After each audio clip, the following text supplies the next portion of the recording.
Então, com a palavra, o companheiro Ciro.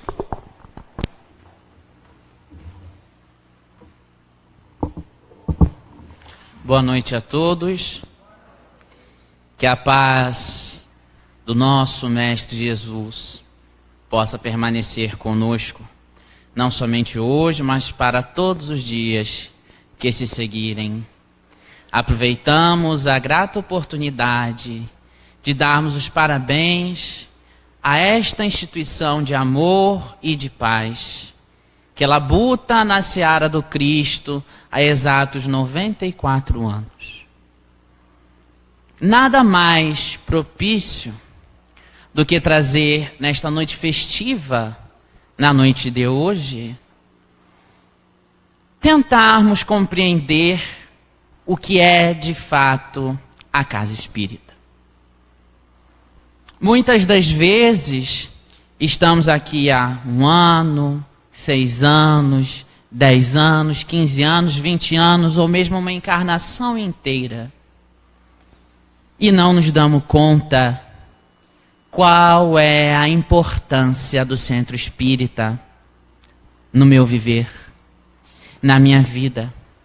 E pelos automatismos, mecanismos neurocerebrais, muitas das vezes frequentamos a casa espírita apenas por hábito, sem conseguir sorver a mensagem redentora deste Consolador prometido, que outrora foi nos passado por Jesus. E gostaria de iniciar a fala da nossa noite lembrando de uma passagem em torno dos anos de 30 a 33, quando nosso querido Rabboni vai adentrar a cidade de Jerusalém em cima do burrinho. E ele é saudado por toda a população. E em seguida ele alegremente desce do burrinho e começa a subir a imensa escadaria do grande templo que lá houvera sido construído. Mas ao chegar àquele templo, conforme passagem conhecida pela expulsão dos vendilhões no templo, nosso querido, no momento de exasperação, para nos deixar uma lição muito importante e que de fato ocorreu porque a narrativa consta nos 4 evangelhos. Ele, chegando ao templo, começa a observar onde eram para se ter atitudes sublimes. Começa a observar os homens trocando moedas, vendendo os animais, tendo atividades comerciais estapafúrdias num local que era para ser local de oração. E em João, capítulo 2, versículo 16, ele diz àqueles que vendiam as famosas pombas. O que são as pombas? São aqueles bichinhos lindos, na sua grande maioria da cor branca, inofensivo, mas sendo vendido no templo. E ele então nos roga: não façais da casa de meu pai casa de comércio. Quais seriam as pombas brancas ou as pombas nos dias atuais? Será que estamos nos preocupando tanto? Não que elas não sejam importantes, porque todas as atividades da casa espírita são importantes. Mas muitas das vezes nos prendendo demais às atividades administrativas e esquecendo a essência da doutrina espírita.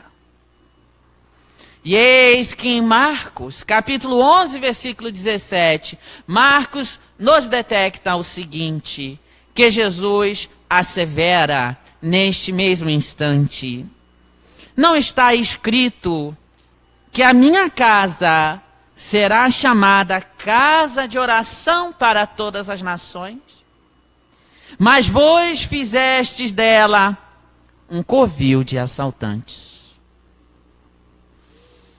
O interessante é porque é uma passagem que consta nos 4 principais evangelhos: Mateus, Marcos, Lucas e João. Então, por isso temos a certeza da importância de levarmos conosco essas narrativas do Cristo para nós, no conforto do lar, para refletir.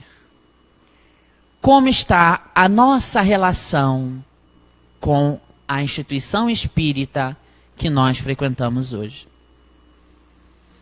Como nos assevera Manuel Filomeno de Miranda, no livro Perturbações Espirituais, será que estamos vindo fazer a casa espírita de clube, de simples comércio, de passatempo?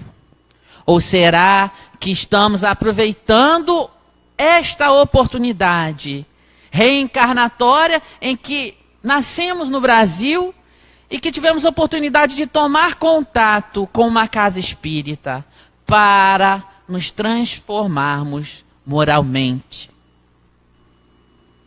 Porque o Espiritismo está aqui acima de tudo, não para curar corpos, mas para curar consciências. O indivíduo que tem a mente sã não adoece, porque ele vai enxergar as doenças do corpo físico como meras provações. Já nos assevera os nossos irmãos da ciência da Organização Mundial de Saúde que não existem doenças, mas que existem doentes. E a doutrina espírita está aqui, sob a sua função na casa espírita, de que nós não fiquemos mais doentes. Eis que caminhamos no tempo e vamos encontrar na vasta obra do irmão Humberto de Campos, pelas mãos luminosas de Francisco Cândido Xavier, no livro Cartas e Crônicas, no capítulo 28, curiosamente chamado de Napoleão, no dia 31 de dezembro de 1799, está ocorrendo uma imensa reunião no plano espiritual. Nessa reunião, participavam entidades sublimes da música, das religiões, da cultura, grandes filósofos da humanidade, desencarnados e encarnados em desdobramentos. E nessa reunião, eis que chega uma figura importante, o nobre Napoleão Bonaparte, regente da França naquela época, para sorver deste banquete espiritual. Mas eis que então, em determinado momento, Humberto de Campos narra que grande luminosidade desce, que sendo o próprio Jesus, chama uma determinada entidade e a apresenta para Napoleão Bonaparte. Esta veneranda entidade era o nosso querido Hippolyte Léon Denisard Rivail, mais conhecido como Allan Kardec. Informando para Napoleão do seu compromisso em permitir que na França, anos mais tarde, fosse permitido o nascimento da terceira revelação, a doutrina espírita. E para ajudar neste processo, o espírito do professor Rivail acompanharia Napoleão durante algum tempo até o seu retorno à carne, que se deu, se eu não estiver equivocado, em 3 de outubro de 1804. Volta à Terra, nosso querido Allan Kardec. E eis que ele então caminha pelas áreas da ciência, caminha ao lado do professor Pestalozzi. É uma história lindíssima que não vai dar tempo da gente se aprofundar hoje. Mas ele codifica a doutrina dos espíritos. E eis que no mês de abril, mês atual, mais especificamente em 18 de abril, foi ontem, de 1857, ele lança a primeira edição do Livro dos Espíritos. Marco principal para a nascente espírita, fazendo 160 anos no dia de ontem. Não poderíamos deixar de realizar essa citação hoje. E recomendamos a leitura e estudo da obra para quem ainda não teve a oportunidade de fazer. É uma obra que pode salvar vidas, mudar paradigmas, mudar consciências. E nosso querido professor, então, codificando a doutrina, lançando a revista espírita, sua casa começa a ficar lotada, sua casa começa a ser frequentada, até de chegar ao ponto dele perder a sua privacidade. Mas não foi por causa disso que ele pensou num espaço, não. Ele pensou no espaço onde esses irmãos pudessem se congregar melhor, com maior conforto.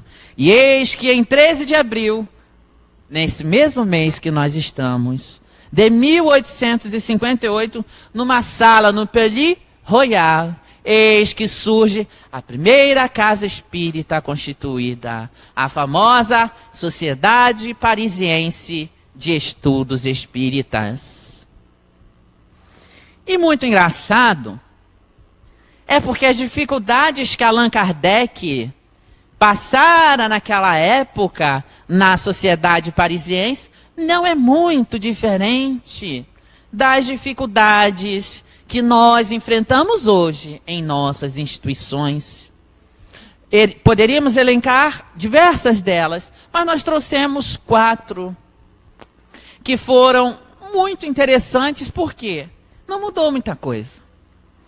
Uma delas era, falaram que Kardec estaria se aproveitando do valor das contribuições.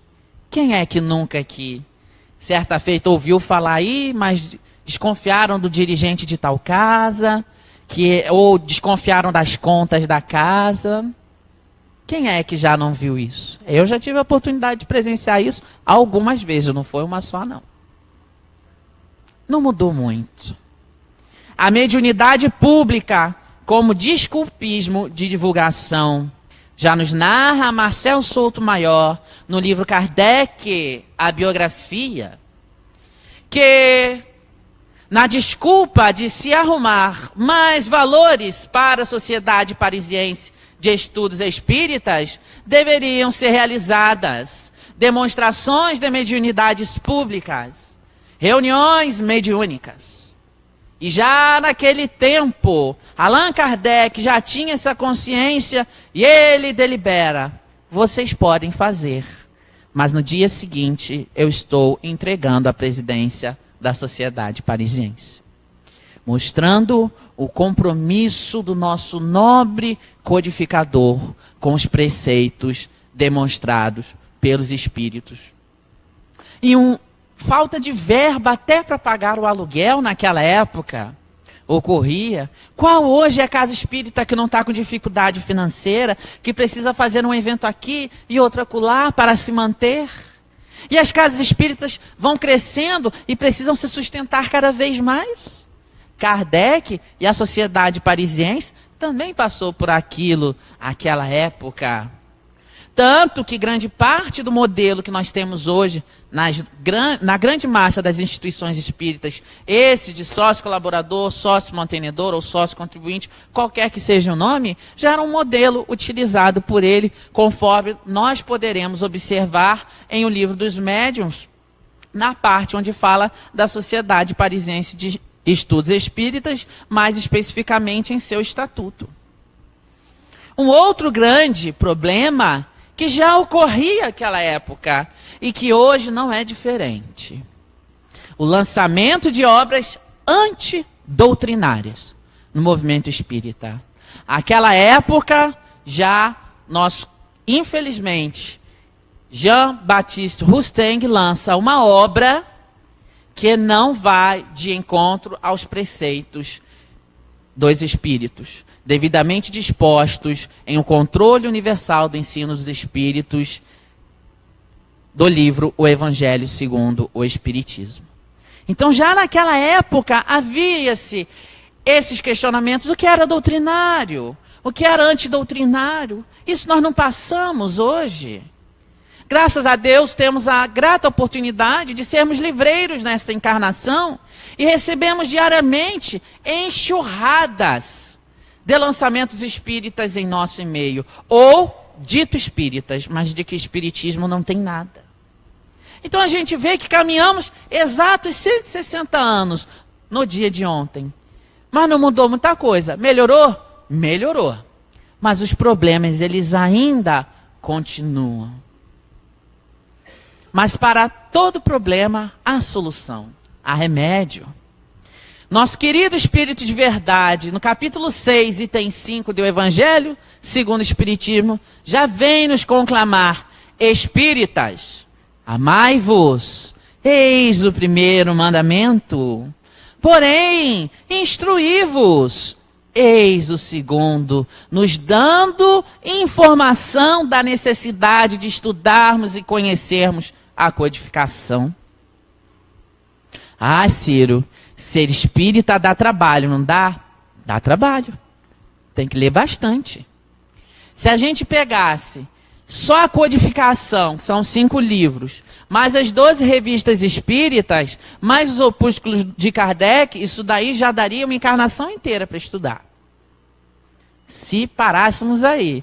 Mais 412 de Francisco Cândido Xavier, 200 e tanto de Divaldo, 50 de Raul Teixeira e 50 de Ivone, isso aí já é material para umas 5 encarnações. Então, quando perguntam para mim: Ciro, o que de novidade está saindo na doutrina espírita? Eu falo assim: ah, meu irmão, é Kardec.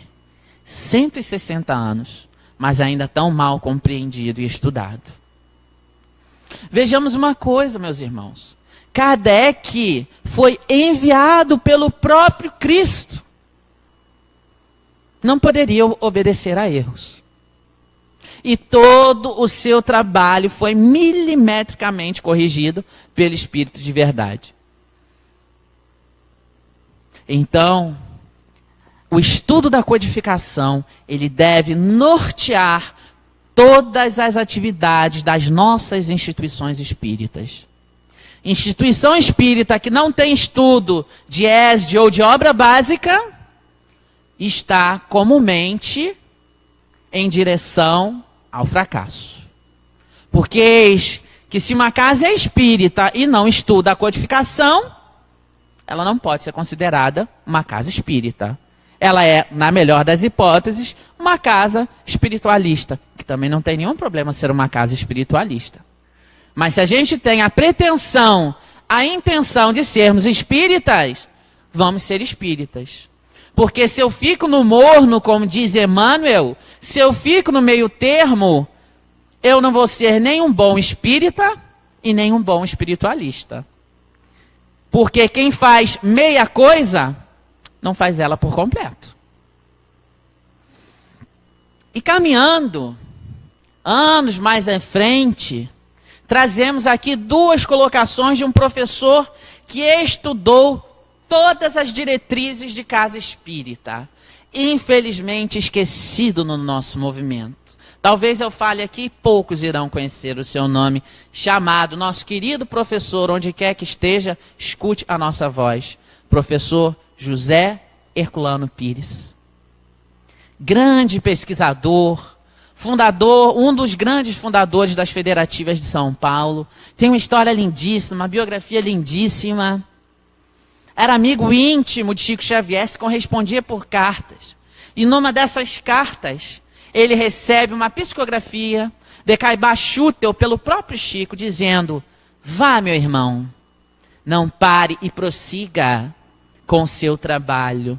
Verá citando o trabalho de Herculano Pires. E ele tem duas frases que eu trago para a nossa reflexão essa noite. Nós a chamamos de duas frases que vão denotar para nós valor do centro espírita.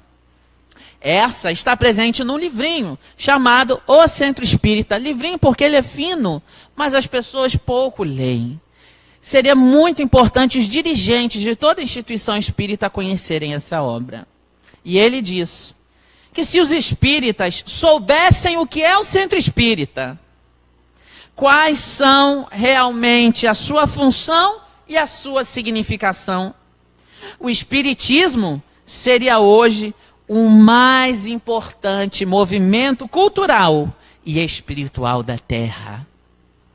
Então, quanto falta ainda descobrirmos o que é este espaço? O que eu vim fazer aqui? Em que eu posso colaborar? Em que eu posso ajudar? E numa outra frase, no livro Curso Dinâmico de Espiritismo, ele traz para nós: o Espiritismo é hoje o grande desconhecido dos que o aprovam e o louvam, e dos que atacam e criticam. Isso significa que pouco ainda conhecemos de Espiritismo com profundidade. E nosso próprio querido Allan Kardec já dizia que se um dia a doutrina espírita declinasse, seria por culpa dos próprios espíritas. Olha a importância do nosso papel de conhecer esta doutrina veneranda, que pode nos encharcar de conhecimentos, a fim de nos dar bases mais sólidas para caminharmos nesta luta da vida tão difícil. Mais de 25% da população mundial sofre de transtornos psicopatológicos. Possivelmente, 25% de nós que nos encontramos na casa espírita hoje, estamos com depressão. Quantos de nós não viemos buscar as portas da casa espírita pela dor? Mais de 90% já nos dizem os espíritos. Então que o conhecimento espírita possa ser para nós este bálsamo redentor. Que possamos buscar os grupos de estudo da instituição, o aconselhamento fraterno, os cursos de estudos diversos, as atividades veneranda, a evangelização para as crianças. Tudo isso vai nos ajudar a constituir uma vida melhor. Nós ainda temos uma ligeira intenção equivocada pela sociedade de que ser religioso é ser fanático, é ser piegas. Não. Não é isso, meus irmãos. Ser religioso é estar com Jesus a todo tempo. É orar, parar para fazer a prece nos momentos de aflição. É parar para ouvir o nosso anjo de guarda, tão bem lembrado pela Beth aqui, na prece. Esses indivíduos que avalizaram as nossas encarnações e nós simplesmente esquecemos deles. Nossas babás a tiracolo. Quantas vezes por dia a gente lembra do nosso anjo da guarda? E eis que no capítulo do Evangelho pedi e obtereis. As entidades de luz nos dizem o seguinte, que as preces normais, ou seja, aquelas que deveriam ser leis, porque a palavra normal vem de norma, seríamos fazer as preces ao acordar e antes de dormir. Pergunto para os vossos senhores, como está essas duas preces que deveriam ser as normais para a gente? Será que a gente consegue acordar com calma de manhã, fazer aquela prece, olhar o sol? Ou será, para a gente que trabalha, a gente já acorda em cima da hora, engole o café e sai correndo para o trabalho? Ou mesmo as senhoras ou os senhores que têm filhos, né? Acorda, tem que mandar a criança para a escola e acaba esquecendo da prece da manhã. E aquela antes de dormir? A gente chega do trabalho 7, 8 horas da noite cansado, vai tomar um banho, senta para assistir o jornal, vai jantar, senta na cama, diz Pai Nosso e pega no sono. Não temos nem o hábito de meditar, conforme questão 919 do Livro dos Espíritos. Se a gente só conseguisse fazer essas duas preces, já seria um grande salto, um grande passo. Não tenhamos medo de parar para orar onde quer que for. No trabalho, quantas são as situações difíceis que a gente passa, num escritório, num ambiente hospitalar, num ambiente escolar. Às vezes é um chefe, é um companheiro de trabalho que você vai dar um bom dia, e ele lhe pergunta bom dia por quê? Pede licença, vai no banheiro, faz uma prece por ele. Isto é ser caridoso, é praticar a caridade. Qual é aquela regrinha básica que a gente aprende no Espiritismo? Quem faz o bem, recebe o bem. Nosso querido irmão André Luiz só ficou 8 anos no umbral porque havia uma senhora que orava todos os dias antes de dormir por ele e ele não sabia. Que era uma senhora que ele atendia o seu esposo muito mal no final do dia.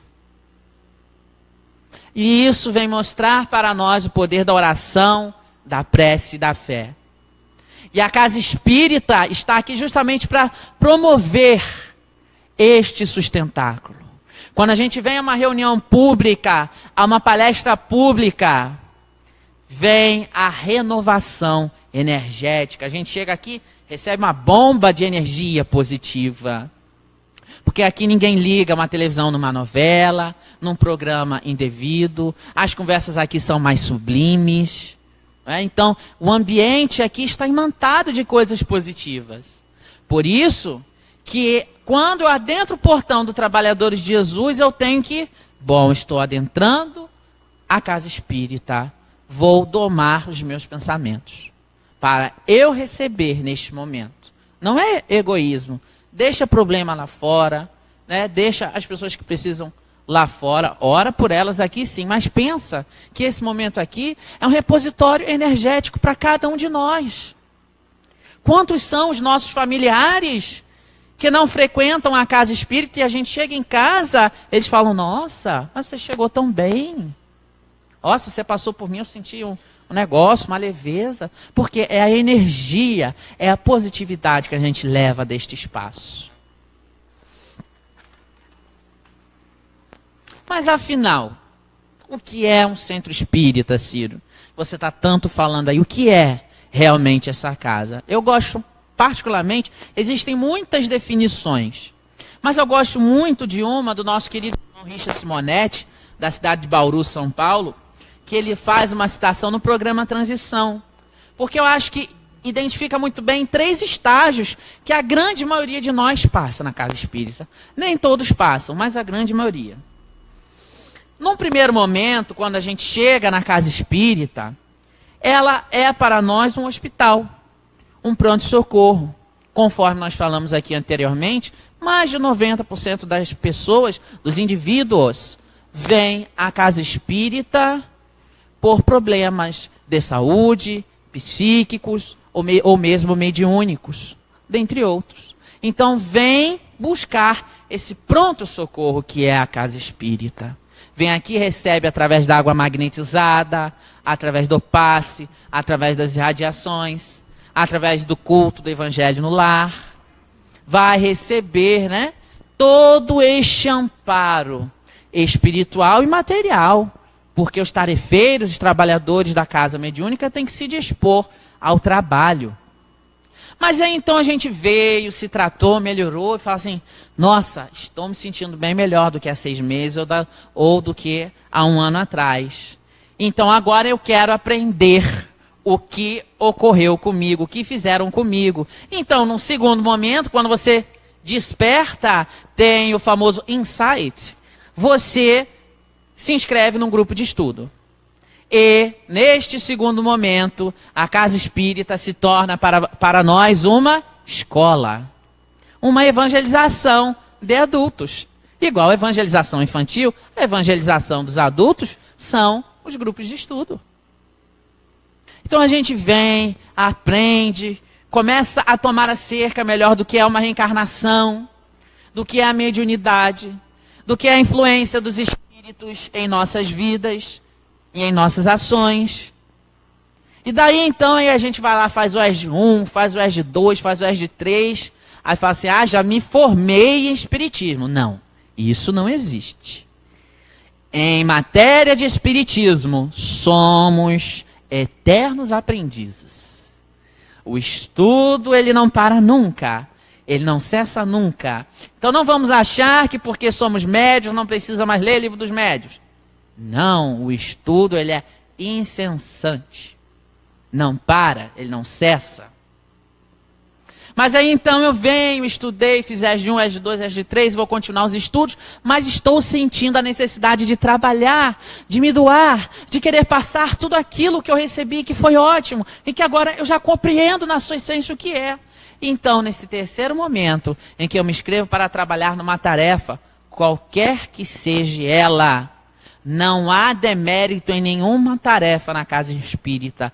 Tem a mesma importância varrer um chão, servir um copinho de água magnetizada, trabalhar na cantina, dar um passe, fazer palestra e estar em reunião mediúnica. Todas as tarefas têm a sua importância. Todas elas.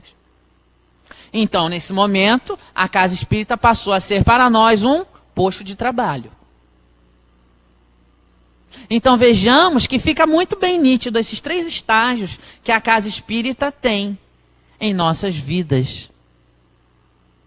E é muito interessante que não se pule os passos. Para uns passos vão levar mais tempo, para outros menos. Outros vão ficar parados no segundo estágio, não é assim? Quantas são as instituições que a gente conhece, que o indivíduo, ele está lá 10, 15, 20 anos sentado na cadeira, quando você senta para conversar com ele, eu estou aqui nessa encarnação só para me tratar. Tem muito isso. Emmanuel chama isso, sabe de quê? De preguiça ou falsa humildade, ou uma coisa ou outra. Porque bastaria uma semana de Evangelho segundo o Espiritismo para que a pessoa já comece a se renovar, a buscar uma renovação. Não é? Então, muitas das vezes, as pessoas podem ficar paradas nos estágios anteriores. Mas é preponderante que todos nós, como meta de vida, coloquemos trabalhar pelo Espiritismo. Porque trabalhar pelo Espiritismo é trabalhar para quem? Eu vou estar trabalhando para seu Márcio, que é o presidente hoje da Casa Espírita. Vou estar trabalhando para Elisa, que é a vice-presidente. Não. Nós vamos trabalhar para Jesus. Nós, quando somos bem jovenzinhos, estruturamos toda a nossa vida escolar, depois a vida no trabalho, as pós-graduações, os estudos, a faculdade que queremos fazer. Mas eu tenho quase certeza que quase ninguém aqui parou para programar a sua vida espiritual ou a sua vida religiosa. Alguém aqui alguma vez parou para projetar? Não, quando eu tiver tantos anos, eu vou para uma casa espírita, vou buscar uma casa espírita porque eu preciso, vou trabalhar, ou mesmo uma outra igreja. São poucos ainda o que fazem isso. São poucos ainda o que fazem isso. É importante projetar também a nossa vida espiritual e ajudar os nossos filhos e os nossos jovens a isso. Incentivar cada vez mais a frequência do jovem e da criança nos círculos de evangelização. Como tem crescido a evangelização, e enalteço o belíssimo trabalho da instituição, viu Márcio? Pela pujança que tem no nosso movimento espírita, não de Cabo Frio, não. Mas no movimento espírita estadual. Uma mocidade pujante. Que frequenta, que contamina com o amor. Isso é muito importante, porque, de acordo com estudos realizados e demonstrados pelo nosso irmão Álvaro Crispino, que já esteve nessa instituição tantas vezes, um irmão muito querido, Nós, os pais espíritas, é o que deixamos mais as crianças decidirem ao seu bel prazer. Se vão beber, se vão fumar, se vão para casa espírita, ou se não vão. Por números amostrais.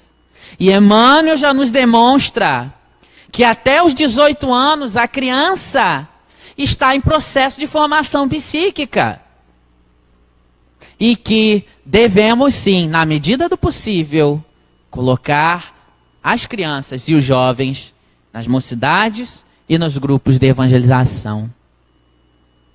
Depois dos 18 anos, ok, deixe ele decidir. Mas você, enquanto mãe ou pai espírita, que acredita no espiritismo, aliás, que acredita não, que tem que ter certeza. Porque no espiritismo nós não podemos acreditar, achar que é assim, não. Nós temos que ter certeza. O espiritismo, ele é sentido.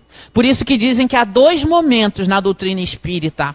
Um, quando você entra na doutrina espírita. O outro, quando a doutrina espírita entra em você.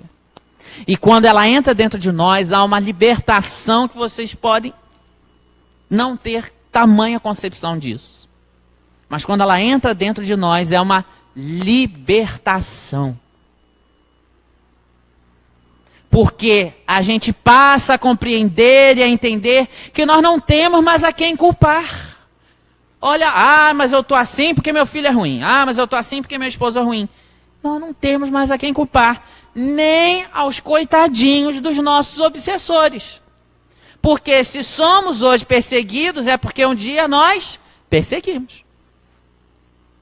E às vezes é difícil a gente lidar com essa concepção. Às vezes parece que Deus é um menino mau olhando para a gente lá do alto e tacando um raiozinho na gente o tempo todo. Mas não. Deus é um pai pedagógico, de amor infinito e incomensurável, que nós não temos condição de analisar.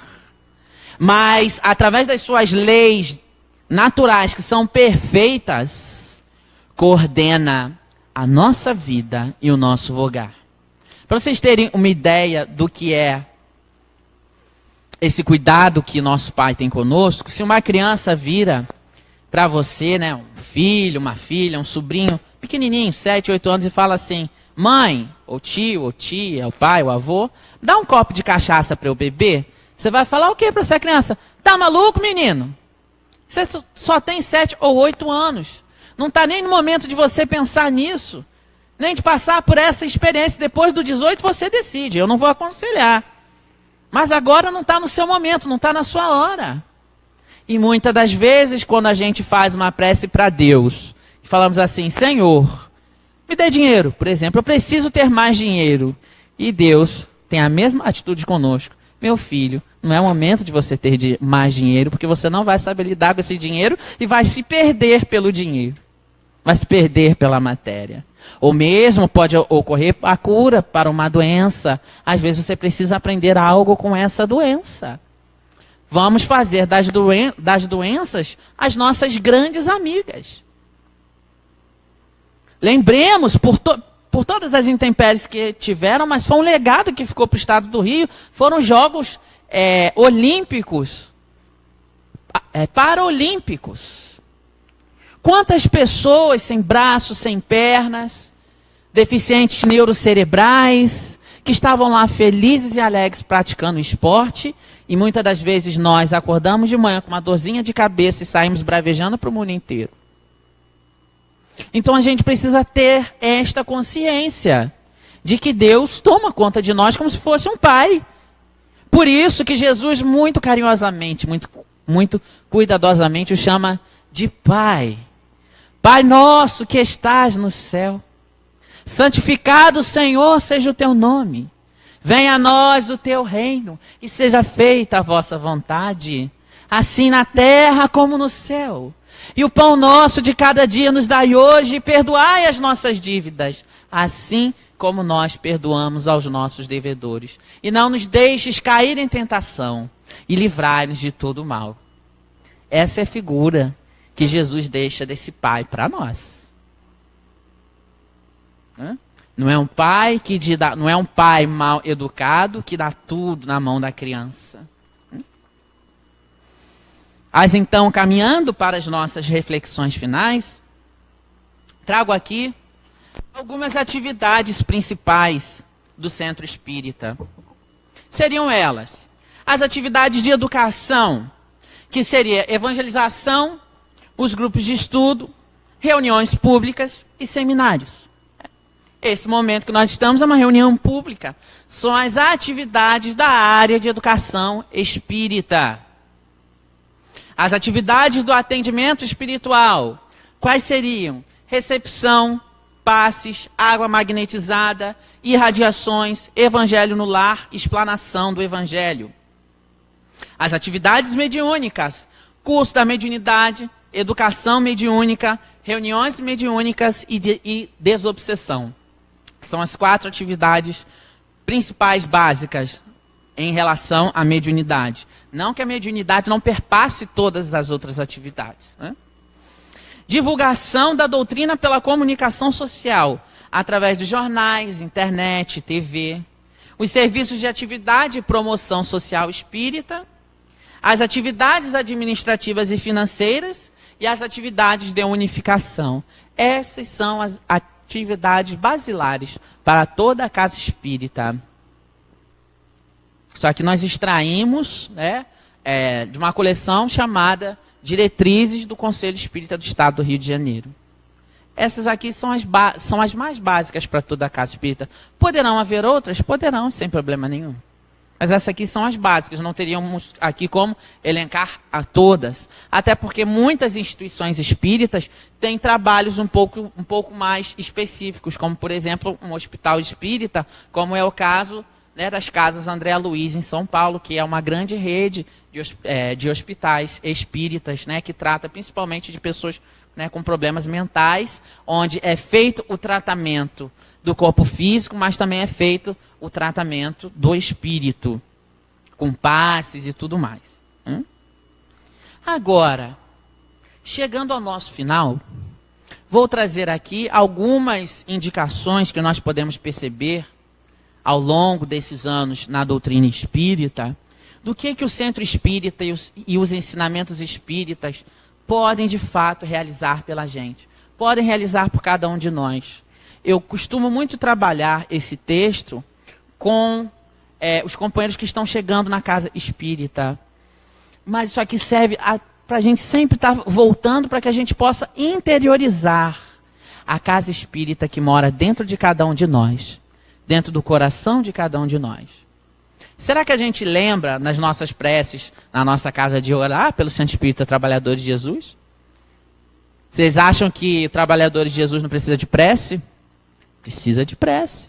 Os seus dirigentes e tarefeiros precisam de prece? Precisam de prece.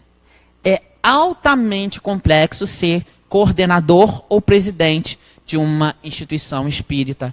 Digo até isso mesmo por ossos do ofício de hoje. Nós também somos presidentes de uma outra instituição. E nós sabemos como nós recebemos ataques e dificuldades. E muitas das vezes se esquece dos dirigentes e de orar também pela própria instituição espírita. É muito importante que a gente, enquanto frequentador, lembre disso. Mas então vamos lá. Primeiro, mostrar que nós somos responsáveis diante das nossas vidas. Será que a gente já se deu conta de que nós somos responsáveis pelas nossas vidas? Ai, Ciro, mas eu estou tão depressivo, o que eu faço agora? Vamos buscar ajuda. Vamos buscar ajuda.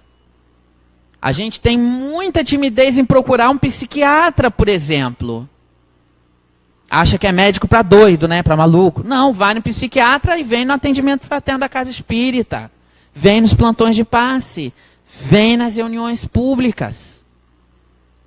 A casa espírita está aqui para isso, está aqui para acolher e consolar a cada um de nós.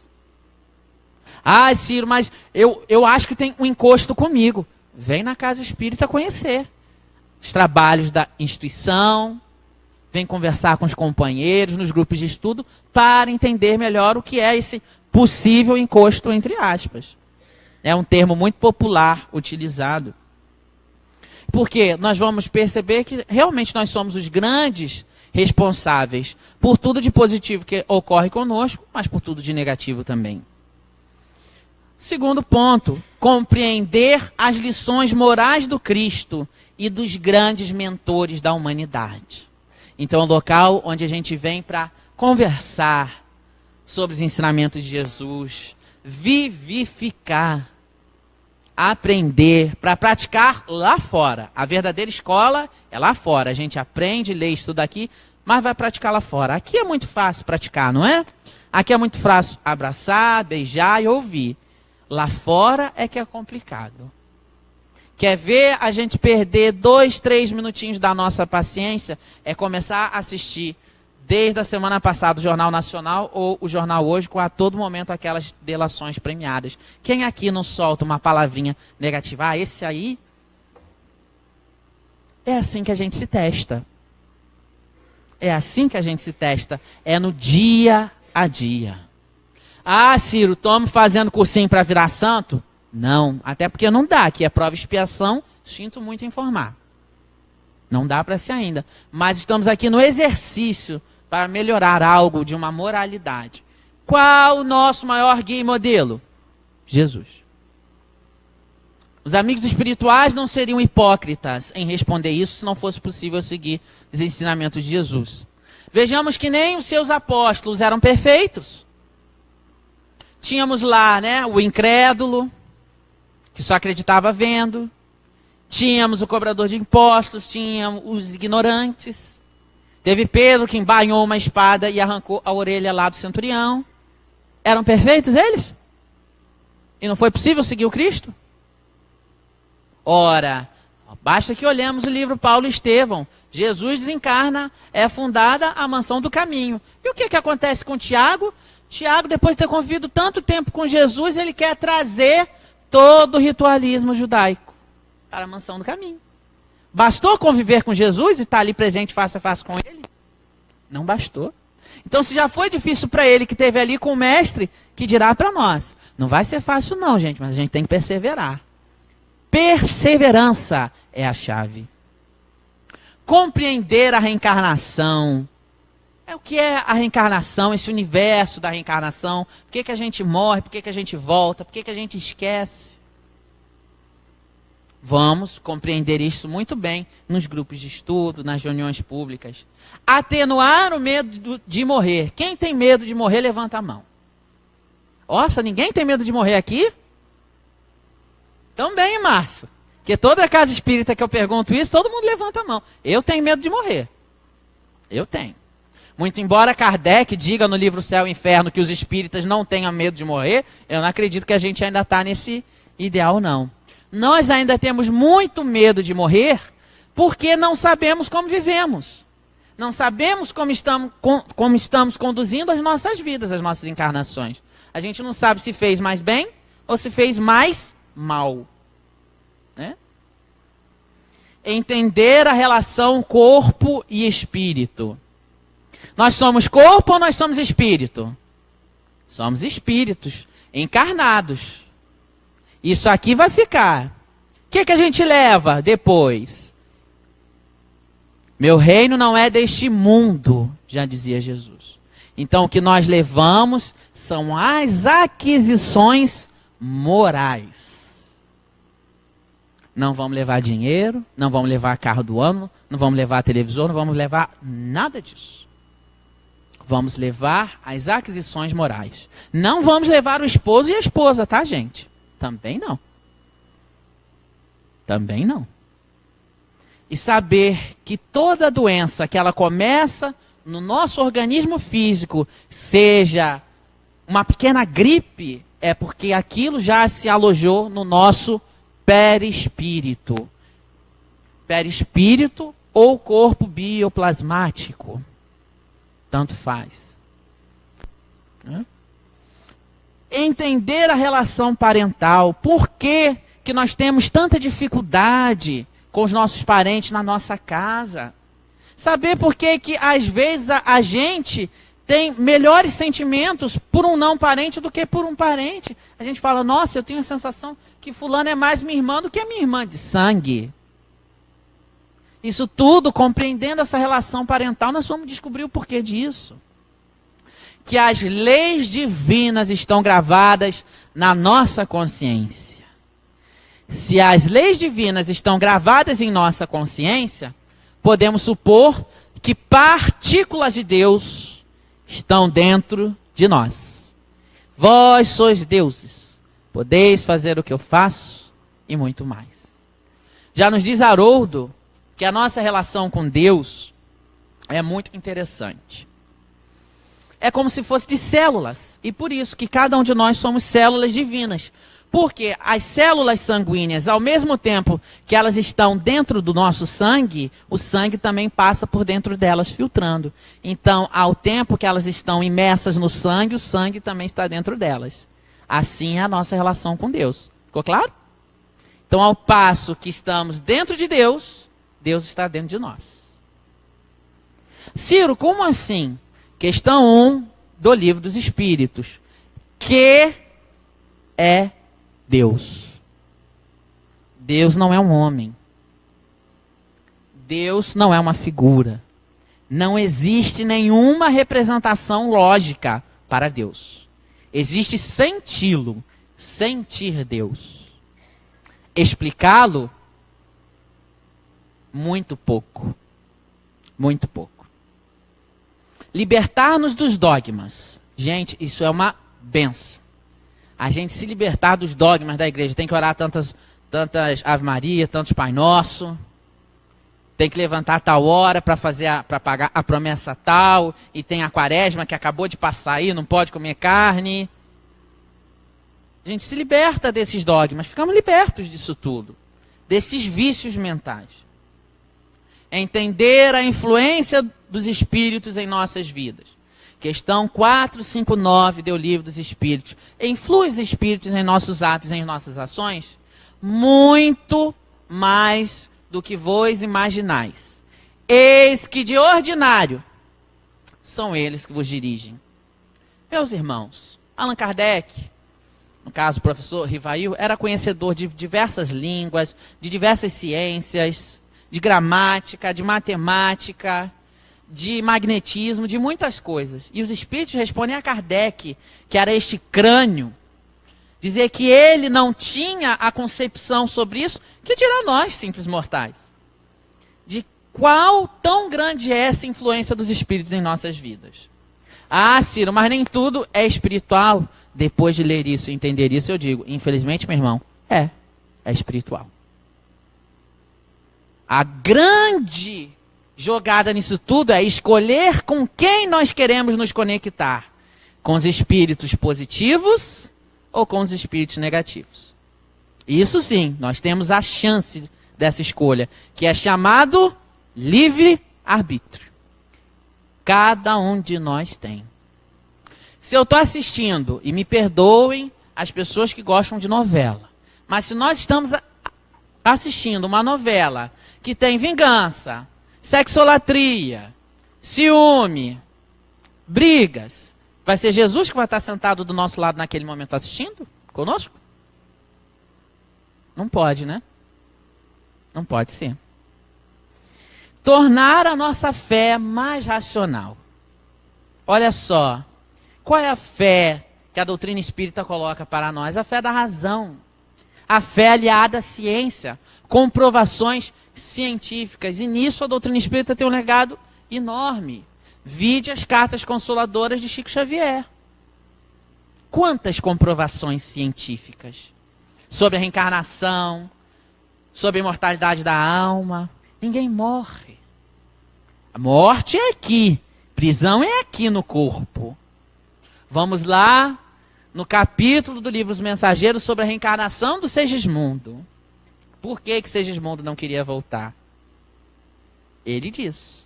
Fica aí como uma tarefa para casa, quem quiser ler. E, para finalizar então, compreender a caridade como dever. Fora da caridade não há a salvação. Capítulo 11 do Evangelho segundo o Espiritismo. É 11, Márcio? É 11? Acho que é, né? Capítulo 11 do Evangelho segundo o Espiritismo. Quando nos tornamos mais caridosos, nós vamos ver que os nossos problemas não existem. E que existem situações muito piores do que as nossas. Em que, ajudando o outro, consolando o outro, eu vou encontrar resposta aos meus próprios problemas. Gandhi, Mahatma Gandhi, grande homem, desencarnou. O que ele tinha junto dele? Basicamente, um bloco e uma caneta. Tinha mais nada com ele. E foi um homem que serviu à humanidade. Madre Teresa de Calcutá tinha 2 hábitos daquele.